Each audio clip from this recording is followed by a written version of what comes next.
If you understand the system, you can use it to your advantage. If you don't understand the system, it is going to screw you over many, many, many times. When you say manipulate the money, they literally just make more of it. Right. Magically. Literally. And this is where the rich will become richer, the poor will become poorer, and the middle class will get wiped out. And the reason why is because some people, rich people, will understand money and they will continue teaching their kids. And everybody else, the majority of people who have no idea what's happening, will continue to become poorer because they don't even see it happen. As the value of the dollars drop, what happens? For regular people, your salary doesn't stretch as far. Your savings don't buy you as much. And so you're effectively becoming poorer each and every day because for most of us, we're taught to save our money. That's what I was told to do growing up. That traditional Indian house is save, save, save. And so I was told to save my money, and your savings are becoming less valuable each and every day. While what wealthy people do is they're not storing cash, they're buying assets. So your investments are zero and your savings are trying to grow that, thinking that you're gonna become wealthy. But you're never gonna be able to outsave inflation. Your savings are literally making you poorer each and every day. However, you don't want to just not save any money. You got to be strategic with it. What I like to say is there are 3 reasons why you should be saving money. You save money for an emergency, have somewhere between 3 to 12 months worth of expenses, depending on your risk tolerance. Save money for a big purchase. You want to buy a car, you want to buy a house, you need some cash to do that. Save money for an investment. If you're not saving money for one of these 3 reasons, you are saving your money the wrong way, and it's making you poorer each and every day. What are the things, the habits that keep people poor? Wow. Well, the first one really has to do with understanding money, because unless you understand what money is, none of the other habits really matter, because at its core, what is money? And when you ask people that, you might say it's a $100 bill, a $50 bill, that's what money is. But what is that money? Because that money that we have today is different than what money was 60 years ago. The money that we call money today is currency. It's really just pieces of paper.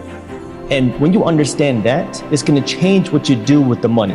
And the reason why I'm saying that is because my family's from India, a state in India called Punjab.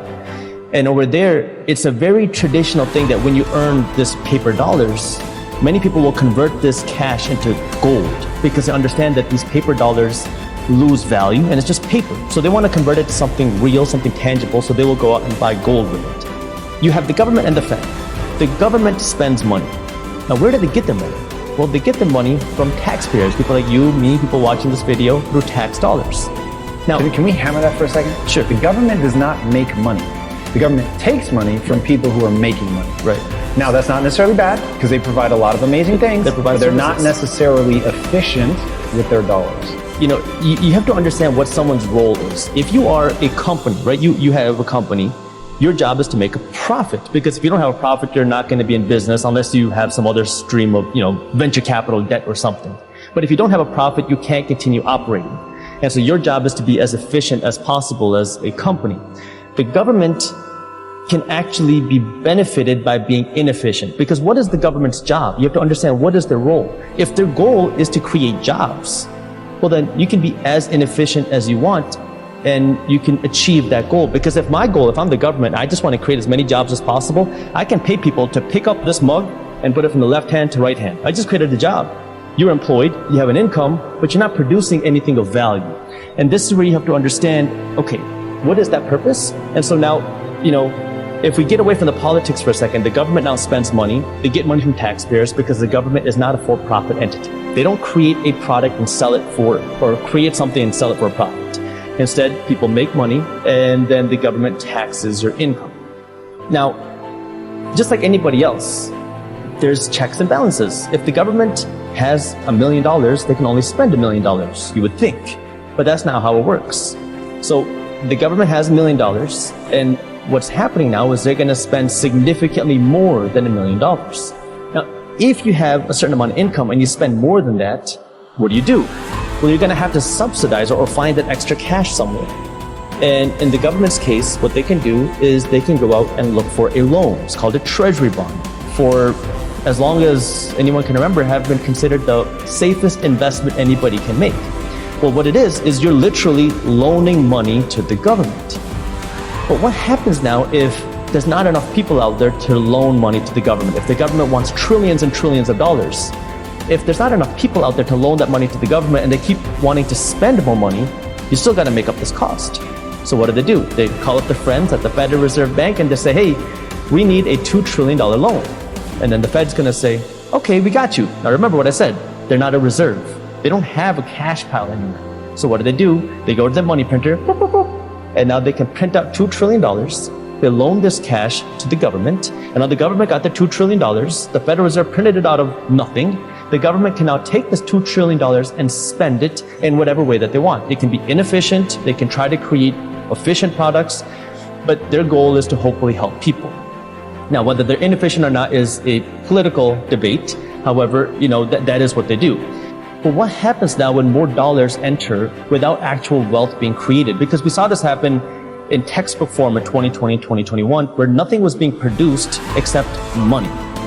Well, when more money gets produced, it effectively reduces the value of each individual dollar. This is what inflation is. The word inflation comes from the word inflate. What are you inflating? The monetary supply. So you're increasing the monetary supply, causing the value of each individual dollar to go down, which effectively causes the price of things to go up. And so in 2020, 2021, no one's producing. However, the government is spending money like crazy. Where are they getting this money? The Fed. So the Fed's printing money, giving it to the government's spending it like crazy. Now people are getting money. It's people, it's businesses, it's corporations. This money is being spent, and now everybody is like, wow, I'm sitting at home and I'm rich. You have some people who are getting big unemployment checks. You have some businesses getting millions of dollars, and everything is running smooth. And people are spending money like crazy, buying things, but nothing is being produced. So then what happens? Well, now you have a supply chain mess because everyone's buying all the stuff in stores. However, no business is able to produce anything because the economy shut down. So the supply chain issue then you start to see is a byproduct of the inflation, because everyone's trying to blame, the inflation is happening because of supply chain issues. But you have to look at what is the real root cause. The inflation is what causes the supply chain issues. How do you decide who gets that money or not? I mean, they're printing money. Somebody's got to pay for that. Who's paying for it? Regular people, average people, because now it's the hidden tax. Because the government can't just spend money without somebody paying for it. They have to generate the tax dollars. If they don't pay it through tax dollars, somebody's still going to have to pay a tax. And inflation now is a hidden tax. It's a silent tax. It affects the people who don't understand money, and it disproportionately affects the poor and the financially uneducated. And this is why financial education is so important, is because if you don't understand this, you are going to get screwed over by the system. Because now, guess what? Your gas is going to be more expensive. Your groceries are going to be more expensive. Your home cost is going to be more expensive. The cost to do anything is going to cost you so much more today, next year, the year after that. Well, your salary, hey, you got a raise, but you're actually broker now than you were before the raise because your raise isn't keeping up with inflation.